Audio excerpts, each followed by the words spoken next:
Hello दोस्तों। आज हम लोग बहुत ही इम्पोर्टेंट टॉपिक देखने जा रहे हैं जिसका टाइटल है basic terminologies of alternating waveform. दोस्तों, ये पूरे एसी सर्किट्स में हम जब तक पढ़ेंगे तब तक कुछ पैरामीटर का यूज़ करेंगे।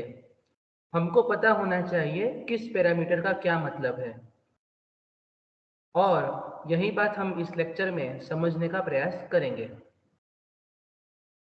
सबसे पहला टर्म है साइकिल। हम कहते हैं साइकिल अल्टरनेटिंग वेवफॉर्म साइकिल होता है। तो साइकिल क्या है दोस्तों? ये जो अल्टरनेटिंग वेवफॉर्म है इस प्रकार कुछ आपको सीआरओ पे, कैथोड रे ऑसिलोस्कोप पे दिखेगा, और इसको हम साइकिल कहते हैं दोस्तों।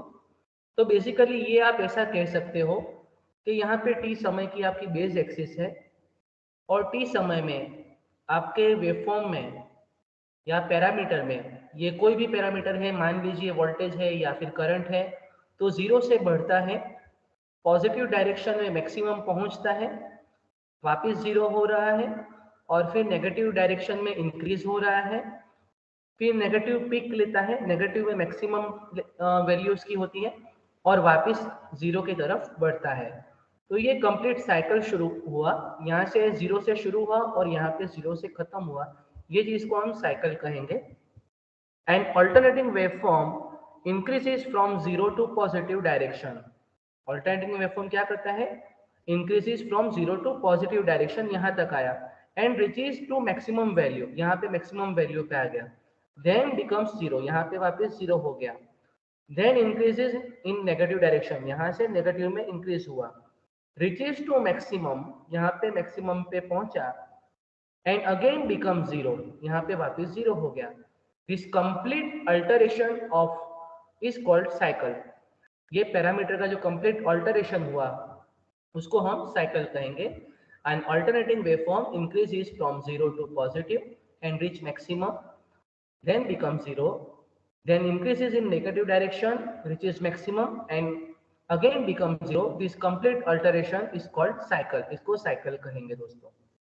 तो देखिए, अल्टरनेटिंग वेवफॉर्म है वो आपका कंटिन्यूसली उसके पैरामीटर ऐसे वेरी होते रहेंगे, उसका मैग्नीट्यूड कहेंगे।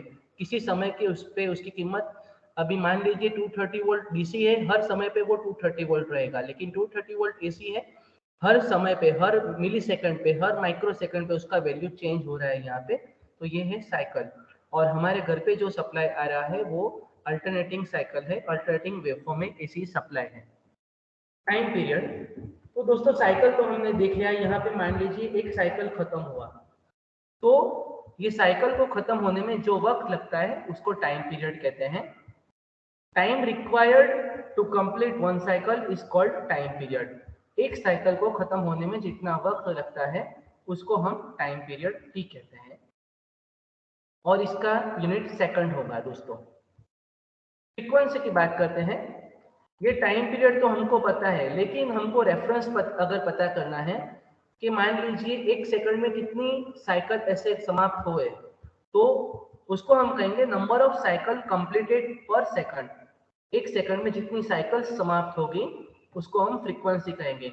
हमारे यहाँ पे फ्रीक्वेंसी 50 हर्ट्ज है और कुछ कंट्री में 60 हर्ट्ज है। तो दैट मीन्स कि एक सेकंड में आपका, वहां हमारी कंट्री के बारे में बात करें तो एक सेकंड में आपके अल्टरनेटिंग वेवफॉर्म के 50 साइकिल कंप्लीट होते हैं। तो F is equal to 1/t। तो हमारा अगर फ्रीक्वेंसी है 50 हर्ट्ज, तो हमारा टाइम पीरियड हुआ दोस्तों 1/50, 0.02 सेकंड, माने 20 मिली सेकंड। इसका मतलब हमारे यहाँ पे एक साइकिल को खत्म करने में लगता है 20 मिली सेकंड।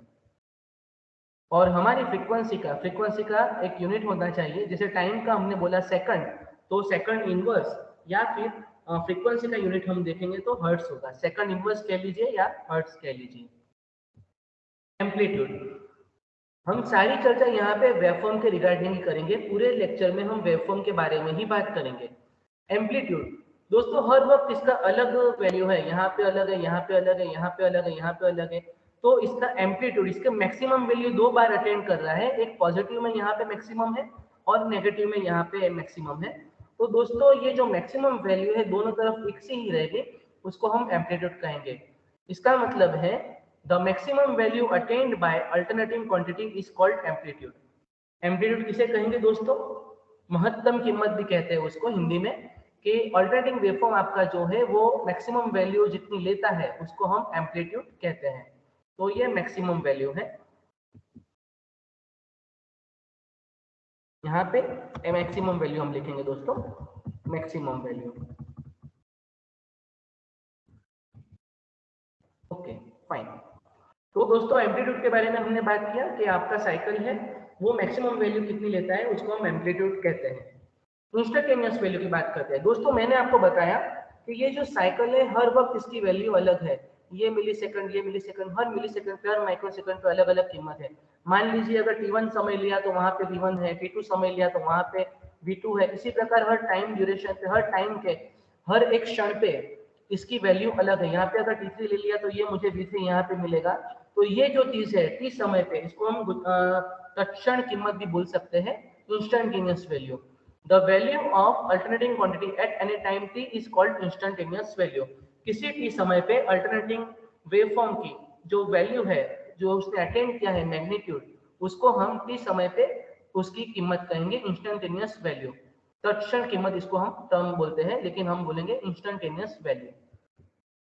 एवरेज वैल्यू दोस्तों, एवरेज वैल्यू आरएमएस वैल्यू के बारे में डेरिवेशन आने वाले लेक्चर्स में देखेंगे। अभी सिर्फ इसकी डेफिनेशन देखते हैं।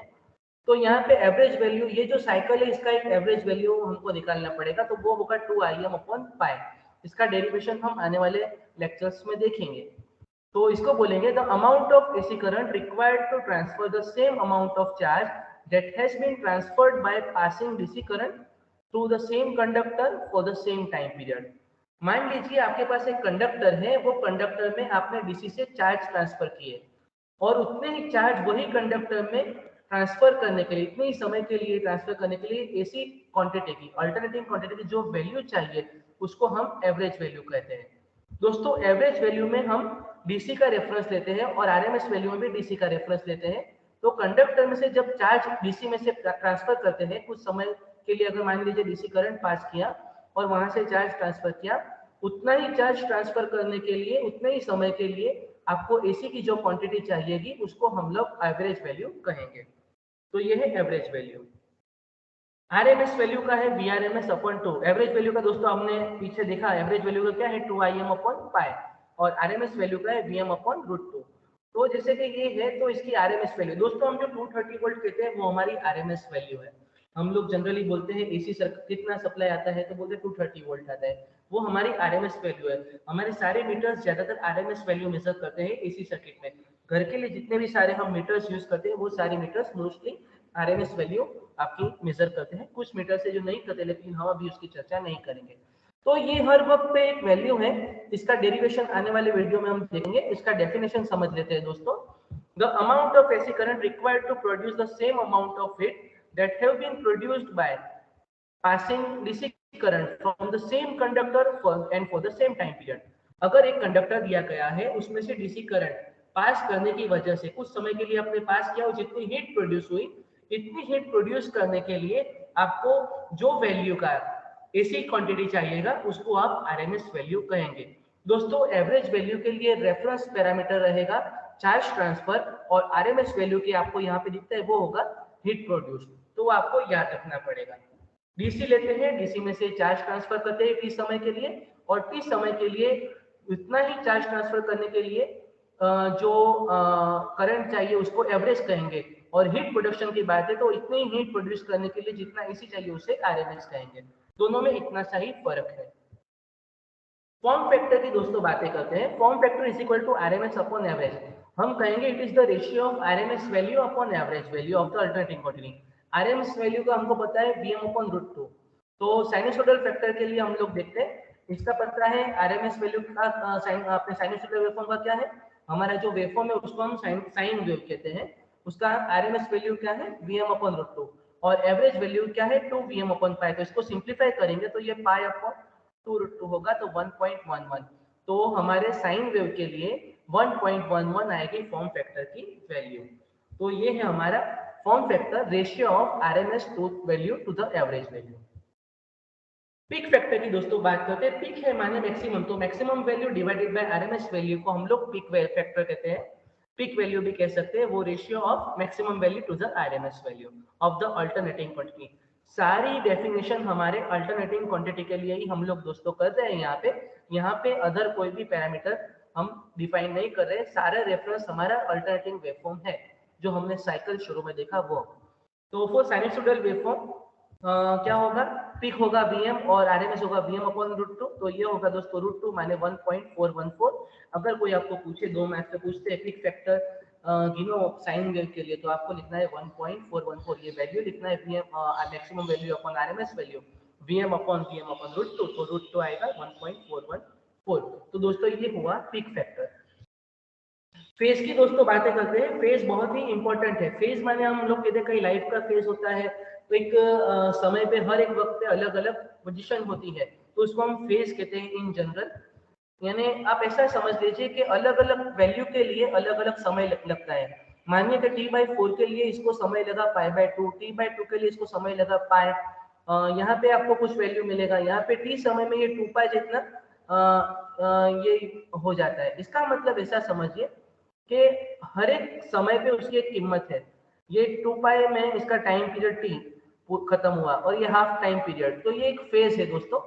और ये हर फेज पे एक वैल्यू होती है। यहाँ पे Vm/4 लिख सकते हैं, यहाँ पे आप मान लीजिए Vm/2 लिख सकते हैं। इसी प्रकार हर समय पे अलग वैल्यू आपको मिलेगी। और यहाँ पे आपका v, तो ये 0 है। तो ये वैल्यू के लिए जो समय लगता है उसको हम फेज कहेंगे। Time to reach certain value is called phase of the alternating quantity. एक वैल्यू तक पहुंचने के लिए कितना समय लगता है, यहाँ पे मान लीजिए π/2 समय लगता है या फिर t/4 समय लगता है, तो उसको हम फेज कहेंगे। अब उससे भी इंपॉर्टेंट दोस्तों पैरामीटर है फेज डिफरेंस। हम यहाँ पे अल्टरनेटिंग क्वांटिटी की दोस्तों बात करते हैं। आप सोचिए क्या होगा फेज डिफरेंस। फेज के बारे में हमने चर्चा किया कि एक वैल्यू एक समय पे, मान लीजिए ये अल्टरनेटिंग वेवफॉर्म है, omega T x axis reference है हमारा, और यहाँ पे करंट का वेवफॉर्म लेता हूँ। तो आप दोनों वेवफॉर्म देखिए, दोनों वेवफॉर्म साथ में 0 होते हैं, साथ में मैक्सिमम वैल्यू अचीव करते हैं, साथ में वापस 0 होते हैं। यहाँ पे दोनों के फेज में कोई डिफरेंस नहीं आएगा, दोनों एक साथ चल रहे हैं, आप ऐसा कह सकते हो। दोनों एक साथ चल रहे हैं, एक साथ हाथ पे हाथ लेके चल रहे हैं, दोनों साथ में चल रहे हैं, मैक्सिमम साथ में हुए, 0 साथ में हुए, नेगेटिव साथ में हुए, तो दोनों में कोई डिफरेंस नहीं है। इसको हम इन फेज क्वांटिटी कहेंगे। ये होगा हमारा इन फेज क्वांटिटीज। तो ये फेज डिफरेंस यहाँ पे 0, दोनों एक दूसरे के साथ में चल रहे हैं, दोनों में कोई फर्क नहीं है, दोनों एक साथ में 0 हो रहे हैं, दोनों एक साथ में मैक्सिमम हो रहे हैं। वैल्यू का डिफरेंस हो सकता है, लेकिन समय पे उनका बढ़ना उनका घटना वो एक ही सा है, तो उसको हम 0 फेज डिफरेंस कहेंगे। फेज डिफरेंस डिफाइन बाद में कर लेते हैं दोस्तों, लेकिन पहले समझते हैं फेज डिफरेंस होता कैसा है। मान लीजिए ये कोई पैरामीटर है और यहाँ पे E1 इसका वैल्यू है, वोल्टेज का एक पैरामीटर है, और यहाँ पे ये बिल्कुल उल्टा चल रहा है। ये 0 है तो ठीक है, ये 0, ये पॉजिटिव की तरफ गया, ये नेगेटिव की तरफ गया, ये दोनों 0 वापस, ये अगर पॉजिटिव गया, ये नेगेटिव, इसको आप कह सकते हैं एक दूसरे के ऑपोजिट कह सकते हैं। तो इसको आप आउट ऑफ फेज क्वांटिटीज कहेंगे। यहाँ पे आप बोलोगे E1 E2 दोनों आउट ऑफ फेज है, इसका मतलब दोनों का फेज डिफरेंस 180 डिग्री है, दोनों एक दूसरे से बिल्कुल उल्टे हैं, एक दूसरे को पीठ देके खड़े हुए हैं। ये मैक्सिमम हो रहा है तो ये मिनिमम हो रहा है, ये यहाँ पे मैक्सिमम हो रहा है तो ये मिनिमम हो रहा है, ये दोनों एक दूसरे से बिल्कुल अपोजिट है, तो उसको हम फेज डिफरेंस 180 कहेंगे। अभी यहाँ पे देखें, यहाँ पे आप ना तो 0 देख रहे हैं ना तो 180 देख रहे हैं, यहाँ पे कुछ दोनों में डिफरेंस है। E1 is equal to EM sin omega t और E2 is equal to EM2 sin omega t minus 5। इसका मतलब दोनों में 5 डिग्री का डिफरेंस है। E1 E2 के पीछे चल रहा है, पहले E1 आया और 5 समय के बाद में E2 आया, इसका मतलब E2 लैगिंग चल रहा है, पीछे चल रहा है, तो इसको हम कहेंगे E2 lagging behind E1 by 5 degree. हम ऐसा बोलेंगे E2 है वो E1 से 5 डिग्री पीछे चल रहा है। इसी प्रकार मान लीजिए यहाँ पे E1 है और ये E2 है, यहाँ पे दोस्तों E2 पहले आ गया, ये नेगेटिव डायरेक्शन में भले ही हो लेकिन यहाँ पहले आ गया, तो इसको कहेंगे E2 E1 से आगे चल रहा है। तो देखिए दोस्तों, यहाँ पे EM1 sin ओमेगा t है, तो यहाँ पे E2 का EM2 sin omega t plus 5 है, क्योंकि यहाँ पे 5 डिग्री पहले E2 आ गया था, वहां पे पीछे था तो माइनस था, यहाँ पे प्लस है। ठीक है। तो यहाँ पे आप कहेंगे कि E2 हमारा लीडिंग कर रहा है, E2 is leading ahead E1 by 5 degree. तो ये फेज डिफरेंस दोस्तों है। हम फेज डिफरेंस को ऐसे समझेंगे कि मान लीजिए दो वेवफॉर्म है, अल्टरनेटिंग वेवफॉर्म की ही हम बात करेंगे और दोनों में मान लीजिए 5 डिग्री का डिफरेंस है, तो उसको हम फेज डिफरेंस कहेंगे। ये टाइम लैप्स बोलते हैं, एक टाइम पीछे, एक समय पीछे। तो इसका मतलब ये वैल्यू के लिए इसको 5 समय ज्यादा लगेगा, E1 को 5 समय ज्यादा लगेगा। Time lapse between two alternating quantity to reach a certain amplitude, किसी एक एम्पलीट्यूड पे पहुंचने के लिए कितना समय लगता है, उसको हम क्या बोलेंगे, फेज डिफरेंस बोलेंगे। तो ये है फेज डिफरेंस दोस्तों। ठीक है। तो फेज डिफरेंस इंपॉर्टेंट पैरामीटर है, लीडिंग लैगिंग एसी सर्किट में हमारे बहुत ही इंपॉर्टेंट पैरामीटर है। इसको हम बार बार यूज करेंगे ये टर्म को। लीडिंग है, लैगिंग है, इंडक्टर वैसा है, कैपेसिटर वैसा है, तो आप लोगों को ये समझना पड़ेगा। दो एग्जांपल देखते हैं दोस्तों। An alternating current is represented by I is equal to 100 sin 370 find RMS value and average value. इसको जो भी ऐसा एग्जांपल आए तो आपको जो इक्वेशन दिया गया है उसको स्टैंडर्ड इक्वेशन से कंपेयर करो। यहाँ पे आपको दिया गया है I is equal to 100 sin 370 और हमारा इक्वेशन है I is equal to Im sin omega t। तो इसका मतलब Im कितना हुआ, Im हमारा है 100 एम्पियर और ओमेगा टी हम बाद में देखते हैं। तो ये आरएमएस वैल्यू दोस्तों कितना होगा वो देखिए यहाँ पे ही मिल जाएगा, I M upon root two, 100 upon root two 70.71 ampere. दोस्तों जनरली 70.71 कहते हैं लेकिन ऐसा नहीं बोलना चाहिए, 70.71 पॉइंट के बाद के डिजिट आपको नंबर्स ही बोलने पड़ेंगे, पूरा नंबर कभी भी नहीं बोलना है, ऐसा प्रैक्टिस कीजिए। आगे बढ़ते हैं। और एवरेज वैल्यू देखिए यहाँ पे ओमेगा टी की मुझे रिक्वायरमेंट नहीं है, वो बाद वाले एग्जांपल में देखते हैं। यहाँ पे आरएमएस वैल्यू का और एवरेज वैल्यू का आपको इक्वेशन पता होना चाहिए। आरएमएस वैल्यू है I M upon root two और एवरेज वैल्यू है 2 I M upon 5, 2 multiply by 100 divided by 5, 63.66 ampere. तो दोस्तों ये 3 मार्क्स में एग्जांपल पूछते हैं तो आपके लिए ये लॉटरी है, तो आप इसको ट्राई कीजिए। और इस प्रकार आप किसी भी इक्वेशन को स्टैंडर्ड इक्वेशन के साथ में कंपेयर करके आप जान सकते हैं कौन सी वैल्यू क्या है और बाद में इक्वेशन का यूज करके आप पैरामीटर फाइंड कर सकते हैं। लास्ट एग्जांपल दोस्तों आज के लिए, RMS value of alternating quantity current is 25 ampere. एक करंट है, अल्टरनेटिंग है 25 एम्पियर, उसका आरएमएस वैल्यू है दोस्तों। यहाँ पे दिया है आपको RMS value. Frequency of the current is 50 hertz, frequency दे दिया है। Then obtain the equation for instantaneous value of current. आपको I is equal to I M sine omega T के टर्म में इसको रखना है। Find average value, time period, angular frequency omega. ठीक है, तीन चीजें ढूंढनी है और इक्वेशन फाइंड करना है। देखते हैं दोस्तों। आरएमएस वैल्यू है 25 एम्पियर, फ्रीक्वेंसी है 50 हर्ट्ज। तो इक्वेशन क्या होगा हमारा, हमको पता है I is equal to I M sine omega T. Maximum current तो हमारे पास है नहीं दोस्तों, तो I M sine 2 pi F T. देखिए एफ हमारे पास है 50 हर्ट्ज दिया है, तो यहाँ पे 50 रख के ये पैरामीटर ढूंढेंगे और आई एम ढूंढेंगे। हमारे पास आरएमएस है तो I M is equal to I R M S into root two, क्योंकि I R M S is equal to I M upon root two है, तो I M is equal to multiply करना पड़ेगा 25 multiply by root two, तो ये होगा 35.35 ampere. तो दोस्तों हमारा इक्वेशन बनेगा I M sine 2 pi F T, I M हमारा 35.35 साइन 2 पाई एफ टी, इसको आप लिख सकते हो 2 पाई मैंने 3.14 मल्टीप्लाई बाय 2 और 50 मल्टीप्लाई बाय 200 तो 314 टी। तो हमारा equation I is equal to 35.35 sin 314 t 314 t। तो ये आपको 1 मार्क मिलेगा दोस्तों। ये 4 मार्क का एग्जांपल है, 1 मार्क इक्वेशन का, 1 मार्क एवरेज वैल्यू का, 1 मार्क टाइम पीरियड का और 1 मार्क फ्रीक्वेंसी का। तो यहाँ तक आपका 1 मार्क्स का काम खत्म हुआ। आगे बढ़ते हैं दोस्तों। अब हमको एवरेज वैल्यू फाइंड करनी है, टाइम पीरियड फाइंड करना है और एंगुलर फ्रीक्वेंसी फाइंड करना है। हमको आरएमएस वैल्यू मिल गया, फ्रीक्वेंसी मिल गया, मैक्सिमम वैल्यू मिल गया और इक्वेशन मिल गया। 4 चीजें हमारे पास है। एवरेज वैल्यू देखते हैं दोस्तों। Average value is equal to 2 I M upon pi. I M हमारे को मिला 35.35, 2 मल्टीप्लाई बाय 35.35 बाय पाई, तो ये होगा 22.50 एम्पियर। तो ये एवरेज वैल्यू आ गया दोस्तों। टाइम पीरियड देखते हैं। P is equal to 1 by F 1 by 50। देखिए 50 हर्ट्ज के लिए 20 मिली सेकंड हमको पता है, 0.02 सेकंड को आप लिख सकते हो 20 मिली सेकंड। आपको ये याद भी रखना है और आपको कैल्सी यहाँ पे यूज नहीं करना है। अगर आपने कैल्सी यूज किया इसका मतलब आपको इससे सर्किट नहीं आता। तो यहाँ पे आपको कैसे यूज नहीं करना है, याद रखना है 50 हर्ट्ज के लिए टाइम पीरियड 20 मिली सेकंड आएगा। एंगुलर फ्रीक्वेंसी की बात करते हैं दोस्तों, हमको एंगुलर फ्रीक्वेंसी पता है क्या है हमारा एंगुलर फ्रीक्वेंसी 2πf है। अभी यहाँ पे इक्वेशन से कंपेयर करते हैं दोस्तों, ये हम दो तरह से ढूंढ सकते हैं। यहाँ पे I = Im sin omega t को कंपेयर करेंगे हमारा जो इक्वेशन है, तो ओमेगा क्या होगा 314, तो इससे डायरेक्ट कंपेयर करके आप लिख सकते हो ओमेगा = 314t, और यहाँ पे आपने फ्रीक्वेंसी है तो 2πf करोगे तो भी 314 आएगा रेडियन पर सेकंड। ठीक है, तो ये आपका एंगुलर फ्रीक्वेंसी आ गया। जितनी गति से वो एंगुलर घूम रहा है कंडक्टर, उसको एंगुलर फ्रीक्वेंसी कहेंगे। या उसके अलावा देखिए मैंने बोला आप गिन सकते हो ओमेगा = 2πf, 2π × 50, तो ये होगा 314 रेडियन पर सेकंड। आप दोनों में से कोई सी भी मेथड यूज कर सकते हो, आंसर सेम ही आएगा।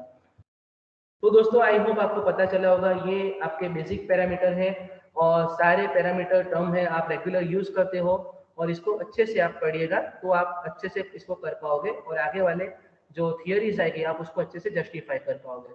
Best of luck, thank you and keep learning.